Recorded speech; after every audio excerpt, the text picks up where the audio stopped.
Bonjour chers élèves, bienvenue à Parité, programme d'analyse et de recherche en information et technologie. Je suis Gabriel Charles, ingénieur civil et professeur de mathématiques et de sciences expérimentales. Je vous invite à suivre la correction du texte modèle de mathématiques proposé par le ministère de l'Éducation nationale pour cette année 2022. L'examen comporte deux parties. Une première partie que vous aurez à entourer la lettre correspondant à la bonne réponse pour les questions 1 à 10 et une deuxième partie des questions à élaborer. Première question. Dans l'écriture décimale de nombres, le groupe de chiffres situé à droite de la virgule est appelé petit a période, petit b partie entière, petit c troncature, petit d partie décimale. La bonne réponse est partie décimale. En effet, considérons par exemple le nombre 12.56. 12 représente sa partie entière et 56 sa partie décimale. Deuxième question. L'orthocente H d'un triangle se trouve à l'extérieur de ce dernier s'il possède deux angles de même mesure, s'il possède un angle obtus, s'il possède trois angles de même mesure, s'il possède un angle droit. La bonne réponse est alors petit b s'il possède un angle obtus. En effet, l'orthocente d'un triangle est le point de rencontre des trois hauteurs de ce triangle et un angle obtus est un angle supérieur à 90 degrés. Donc, un triangle qui possède un angle obtus a ses deux autres angles aigus et d'où l'orthocente de ce triangle est à l'extérieur du triangle. Question 3. Laquelle des égalités suivantes est-elle vraie? Petit a, 3x faisant 2 par 3x faisant 4 égale à 3x faisant 6. Petit b, 3x faisant 2 par 3x faisant 4 égale à 3x faisant 8. Petit c, 3x faisant 2 par 3x faisant 4 égale à 9x faisant 8. Petit d, 3x faisant 2 par 3x faisant 4 égale à 9x faisant 6. La bonne réponse est petit a, 3x faisant 2 par 3x faisant 4 égale à 3x faisant 6. En effet, pour effectuer une telle opération, nous utilisons la formule ax faisant n par ax faisant p égale ax faisant n plus p. Nous conservons la base, ensuite nous additionnons les exposants. Question 4. Laquelle de ces affirmations est vraie? Si deux points M et N sont tous deux placés à 10 cm d'une droite, alors on a MN parallèle à D. C'est faux parce qu'en effet, si les deux points sont situés de part et d'autre de la droite à 10 cm chacun, donc la droite MN ne serait parallèle à la droite D puisqu'ils auront un point en commun. Petit b, si une droite D et un cercle C ont deux points communs, D est alors tangent à C. Donc c'est faux parce que la droite ayant deux points communs à un cercle est disséquente au cercle. Petit c, si deux points A et B sont tous placés à 5 cm d'une droite D, alors MN est perpendiculaire à D. C'est encore faux parce qu'en effet, si les deux points les deux points A et B sont placés du même côté et par rapport à la droite, alors ils n'auront pas de point commun, donc en fait, et ils ne seront pas perpendiculaires. La droite tangente à un cercle C de centre O en A est perpendiculaire à OA. Donc la réponse est vraie parce qu'il y a un théorème géométrique qui dit donc la tangente en un point A du cercle est perpendiculaire au rayon passant par ce point-là. Donc A étant un point du cercle et OA est donc le rayon et la droite passant par A est la tangente au cercle. Donc, OA est perpendiculaire à cette tangente-là au point A. Question 5. Le mètre cube est, petit a, l'équivalent du litre, l'équivalent du centilitre, le volume d'un cube d'arête 1 mètre, le volume d'un cylindre de rayon 1, de rayon et hauteur 1 mètre. La bonne réponse, c'est, petit c, le volume d'un cube d'arête 1 mètre. En effet, le volume d'un cube d'arête A est V égale à A au cube. Donc, c'est A par A par A. Donc, la distance parcourue durant un temps donné s'appelle petit a, accélération, petit b, déplacement, petit c, vitesse instantanée et petit d, vitesse moyenne. Donc, la bonne réponse, c'est la vitesse moyenne puisqu'en effet, l'expression de la vitesse est donnée par v égale à distance sur temps. C'est la distance d parcourue en un temps t. Question 7. La liste des diviseurs communs à 36 et 42 est petit a 1, 2, 3, 4, petit b 1, 2, 3, 6, petit c 1, 2, 3, 7 et petit d 2, 3, 6, 7. Au fait, la bonne réponse c'est petit b. Pourquoi? Parce que en fait, un nombre a est diviseur d'un nombre b si a peut diviser b sans reste. Si on considère par exemple 4 est un diviseur de 12. Pourquoi? Parce que 4 divise 12 sans reste. 12 étant la dividende, 4 le diviseur, donc 3 fois 4 ça donne 12, 3 étant le quotient, 12 de 12 ça donne 0, donc il n'y a pas de reste. Donc on dit que 4 est un diviseur de 12 et 12 un multiple de 4. Et si on vérifie bien, dans petit b, 1, 2, 3, 6 sont des diviseurs de 36 et de 42, donc ils divisent 36 et 42 sans reste. Question numéro 8. Si A et B sont deux sommets consécutifs d'un parallélogramme et si B égale à 130 degrés, quelle est alors la mesure de l'angle A? Petit a 50 degrés, petit b 60 degrés, petit c 65 degrés, petit d 300 degrés. En fait, la bonne réponse c'est petit a 50 degrés. En effet, la somme des angles internes d'un parallélogramme est égale à 360 degrés. On a angle A plus angle B plus l'angle C plus l'angle D égale à 360 degrés. D'autant plus, les angles opposés sont égaux en fait dans les parallélogrammes. Donc, on peut écrire angle A et angle C égaux, angle B et angle D égaux. Donc, l'équation 1 devient 2 fois angle A plus 2 fois angle B égale à 360 degrés. En remplaçant angle B par 130 degrés, donc on trouvera bien sûr la valeur de l'angle A qui est égal à 50 degrés. Question 9. En utilisant de moitié le rayon d'une sphère, son volume donné par V égale à 4 tiers pi r cube va diminuer pour devenir tel que V égale à V' égale à V sur 2, V' égale à V sur 8, V' égale à V sur 4 et V' égale à V sur 6. La bonne réponse c'est V' égale à V sur 8. En effet, le volume d'une sphère est donné par 4 tiers pi r cube. En utilisant de moitié le rayon, on aura R' égale à R sur 2. Donc, l'expression du volume V' s'écrira 4 tiers pi R' cube. En remplaçant R' par R sur 2, dans l'expression, on aura V' égale 4 tiers pi R sur 2 au cube. D'où on a V' égale à 4 tiers pi R cube sur 8. Eh bien, regardez bien. Ici, on a dans l'expression de V, dans l'expression de V', on a l'expression de V 4 tiers pi R cube. Donc, on remplace V par 4 tiers pi R cube. Donc, on a V', c'est V multiplié par 1 tiers. En fait, 1 huitième, bien sûr. Ce qui fait V' égale à V sur 8. La bonne réponse, c'est bien V' égale à V sur 8. En fait, la 10e question. Quel est le coefficient de proportionnalité qui permet de passer de la distance réelle de 30 km entre deux villes à la distance de 3 cm qu'on peut représenter sur une carte? Eh bien, on dit la bonne réponse, c'est K égale à 1 sur 1 million. En effet, 1 km, c'est 100 000 cm. Donc, 30 km, c'est 3 millions de centimètres. Pour passer de 30 km à 3 cm, le coefficient de proportionnalité est 1 sur 1 million. Donc, la bonne réponse, c'est C. En fait, K égale, c'est 1 sur 1 million, d'où le coefficient de proportionnalité.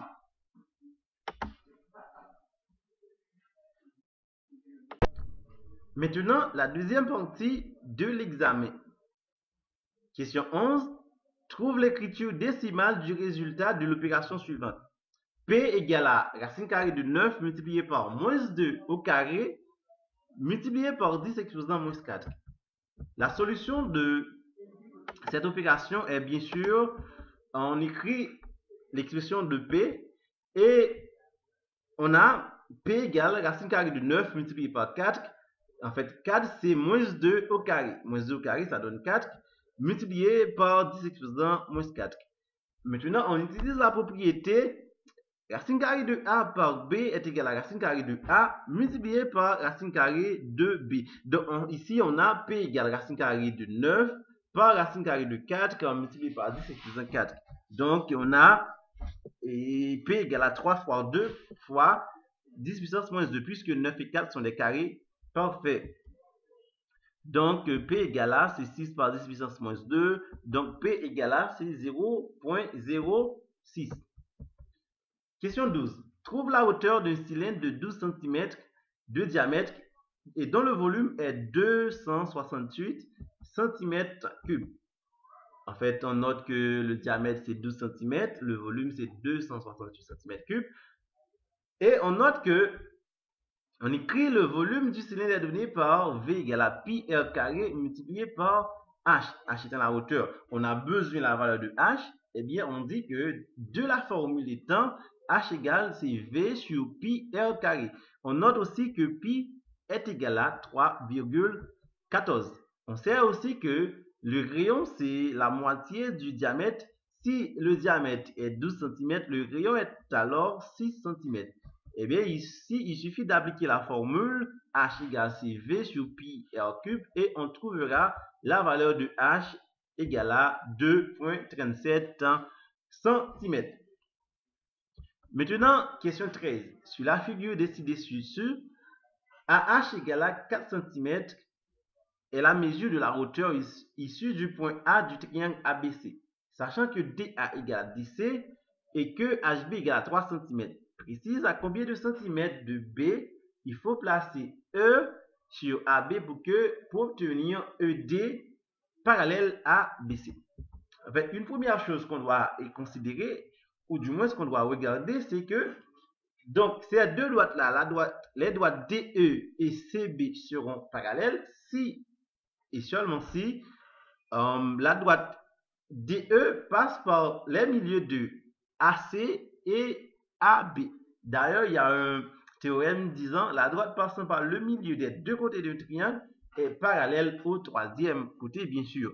Donc, le point D est déjà au milieu du segment AB. Il suffit de nous assurer que le point E est au milieu de le segment AB. Maintenant, il suffit de trouver la longueur du segment AB et on prendra la moitié de ce segment-là pour trouver la position du point E au point B pour que les droites DE et CB soient parallèles. Maintenant, on cherche la valeur de AB. Si on considère le triangle ABH, qui est bien sûr rectangle H, et utilisons le théorème de Pythagore. En fait, c'est l'hypoténuse au carré est égale à la somme des carrés des deux autres côtés. Eh bien, on trouve que A égale à B, bien sûr, égale à 5 cm. Donc, la moitié de 5 cm, c'est 2,5 cm. On peut conclure que le point E doit se trouver à 2,5 cm du point B pour que les droites DE et CB soient parallèles. Maintenant, question 14. Une somme de 6 000 gouttes est placée à la banque au taux de 5% l'an, sachant qu'à la fin de l'année, les intérêts sont ajoutés au capital. Détermine la valeur acquise à la fin de la deuxième année. La capitale, c'est du départ, bien sûr, c'est 6 000 gouttes. Le taux d'intérêt, c'est 5%. Maintenant, on cherche l'intérêt annuel. L'intérêt annuel, c'est la capitale, en fait, par le taux d'intérêt. Donc, ça nous donne 300 gouttes comme intérêt annuel. Maintenant, pour trouver l'intérêt, ou du moins la capitale à la deuxième année, c'est la capitale de départ, plus l'intérêt annuel multiplié par 2, puisque c'est 2 ans. Eh bien, ce qu'on fait, c'est 6 000 plus 300, qui est l'intérêt annuel multiplié par 2, ce qui nous donne une capitale à la fin de la deuxième année, 6 600 gouttes. Maintenant, question 15. Sur la figure ci-dessous, calcule la longueur des segments DE et AE, sachant que AD égale à 12 cm, BC 24 cm et AB 18 cm. Maintenant, on considère les triangles ADE et ABC comme semblables puisque leurs côtés correspondants sont proportionnels, bien sûr. En fait, pour trouver DE, nous utiliserons le théorème de Thalès. Donc, on a DE sur CB égale à AD sur AB. Maintenant, en remplaçant donc leur côté par leur valeur, on aura DE sur 24 égale à 12 sur 18.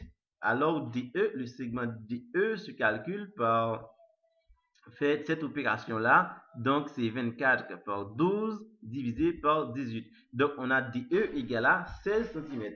Donc, DE étant trouvé, et dans notre solution, on avait déjà la valeur de AD, la valeur de... en fait, on a la valeur de DE, la valeur de AD. On peut facilement trouver la valeur de AE. Pourquoi? Parce qu'en fait, le triangle ADE étant rectangle D, on peut utiliser le théorème de Pythagore. Donc, on a le théorème de Pythagore s'écrit dans ce cas-là, AE carré plus DE carré, en fait, AE carré égale à DE carré plus AD au carré. Donc, en remplaçant les valeurs, en fait, les segments par leurs valeurs, on a bien sûr AE égale à 20 cm. Maintenant, question 16.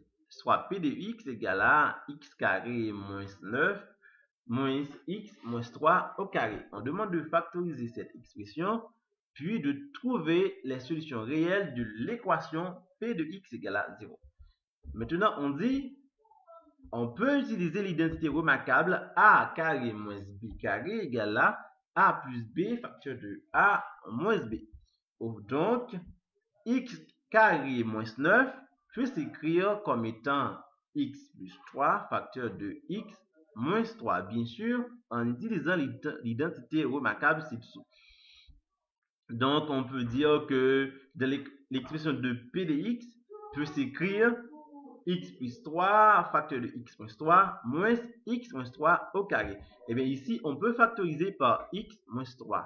On aura p de x égale x moins 3 crochet x plus 3 moins x moins 3. Donc, c'est l'expression factorisée par x moins 3. Maintenant, si on doit résoudre l'équation, on pose p de x égale à 0. Donc, on aura x moins 3 égale à 0. Parce que, en fait, dans une équation produit, donc l'équation sera égale à 0 si l'un de ses membres est égal à 0. Par exemple, on peut dire si p de x est égal à 0, si x moins 3 égale à 0, ou le deuxième membre, à savoir x plus 3 moins x moins 3, est égal à 0. Donc, pas la peine de considérer donc le deuxième, parce que c'est déjà un nombre bien sûr entier. On considère x moins 3 égale à 0, ce qui nous donne x égale à 3, bien sûr. Eh bien, l'ensemble solution de cette équation-là, p de x égale à 0, c'est 3. Maintenant, exercice 17. Marvin dispose d'une certaine somme d'argent, veut acheter des cassettes qui coûtent toutes le même prix. Il remarque que s'il achète un paquet de 3 cassettes, il lui reste 22 gouttes, mais qu'il lui manquera 26 gouttes pour un paquet de 5. Trouve le prix d'une cassette. On dit soit x le prix d'une cassette et s la somme que dispose Marvin. Donc, on peut écrire ces deux équations-là. S moins 3 égale à 22. S étant la somme que dispose Marvin. Et 3x, le prix de 3 cassettes. Donc, égale à 22. Eh bien, la somme qui va rester à Marvin, dans le cas où il achète 3 cassettes. La deuxième équation, c'est 5x égale à s plus 26. Donc, 5x, c'est le prix de 5 cassettes. Donc, ça est égal, c'est la somme dont dispose Marvin plus les 26 gouttes qu'il lui manquera. Donc, on a un système. On arrive à former un système d'équations à deux inconnus et il suffit de les résoudre. Il suffit de résoudre ce système-là pour trouver la valeur de x. Donc, on a X égale à 24. Puisque X étant le prix d'une cassette, on peut conclure que la cassette coûte 24 gourdes. Exercice 18. On demande de tracer un triangle équilatéral et à l'extérieur, marquer un point M tel que EGM égale à 30 degrés. N est le point de rencontre des droites JM et FE. Si EF égale à 7 cm, calculez la longueur du segment. Au fait, du segment GN, bien sûr. On sait que EF égale à 7 cm comme nous donné, mais à noter qu'un triangle équilatéral est un triangle dont tous les côtés sont égaux, tous les angles sont aussi égaux. Si EF, bien sûr, est égal à 7 cm, donc EG et GF sont aussi égales à 7 cm. Maintenant, calculons la valeur de GM. EGF étant un triangle équilatéral, donc tous ces angles mesurent 60 degrés. Comme on disait tout à l'heure, la droite GM divise l'angle G en deux parties égales, donc elle est la bisectrice de l'angle. GM est également une hauteur du triangle. Pourquoi? Parce qu'en fait, dans un triangle équilatéral, les bisectrices, les hauteurs, la médiane, en fait, les médianes et les médiatrices sont confondues. Donc, la bisectrice est aussi une hauteur. On peut conclure alors que le triangle, en fait, EGN est un triangle rectangle. Puisque c'est un triangle rectangle, on peut utiliser le théorème de Pythagore. Donc, on a GE au carré comme hypoténuse égale à GN au carré plus NE au carré. Bon, maintenant, étant donné qu'on a besoin de la valeur de Gn, on peut tirer la valeur de Gn dans l'équation. En fait, ça s'écrit alors Gn carré égale à Ge carré moins Ne carré. Ne étant la moitié, bien sûr, du segment EF, eh bien, on dit la moitié de 7, c'est 3,5. Donc, en remplaçant les segments par leur valeur, on a Gn carré égale à 7 carré moins 3,5 au carré. Donc, Gn, c'est 6,06 cm. Au fait, c'est ça, la valeur du segment, la longueur, bien sûr, du segment Gn est 6,06 cm. Donc, au fait, je vous remercie d'avoir été attentif à la correction du texte modèle mathématique proposé par le ministère de l'Éducation pour cette année 2022. En fait, on se donne rendez-vous pour une prochaine vidéo. Merci, à très bientôt.